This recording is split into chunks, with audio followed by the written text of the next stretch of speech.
নমস্কার, আমি আবার একটা নতুন রেসিপি নিয়ে চলে এসেছি। আজকে বানাবো নতুন গুড়ের পায়েস। প্রথমে একটা পাত্রে আমি 2 লিটার জল নিয়ে নিয়েছি। জলটা উষ্ণ গরম হলে আমি এখানে ইউজ করেছি আমুল স্প্রে গুঁড়ো দুধ 250 গ্রাম। গুঁড়ো দুধটা ভালো করে জলে গুলে দুধ বানিয়ে নিয়েছি আমি। এরপর দুধটা গরম হলে আমি এর মধ্যে অ্যাড করব দারচিনি আর এলাচ থেতো করে রাখা, সেটা আমি দিয়ে দিয়েছি। আর 200 গ্রাম গোবিন্দভোগ চাল আমি আগে থেকে ধুয়ে রেখেছিলাম, সেটা এর মধ্যে অ্যাড করেছি।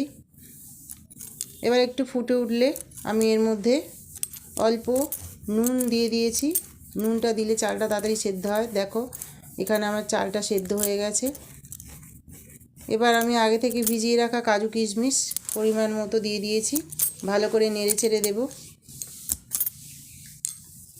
তোমাদের যদি আমার ভিডিওটা ভালো লাগে অবশ্যই লাইক কমেন্ট শেয়ার করো আর সাবস্ক্রাইব করো।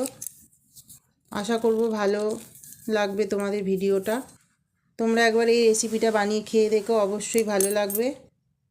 দারুণ খেতে হয়েছিল। এরপর আমি পাটালি গুড় দিয়ে দিয়েছি, দিয়ে ভালো করে মিক্সিং করে দিয়েছি। দেওয়ার পরে কিছুক্ষণ ফোটার পর আমি এর মধ্যে 1/2 চামচ ঘি অ্যাড করে দিয়েছি। ঘিটা দিলে আরও টেস্টি হয়ে যায় পায়েসটা। অবশ্যই তোমরা রেসিপিটা ট্রাই করে দেখো। আজকের মতো টাটা, বাই বাই, সবাই ভালো থেকো।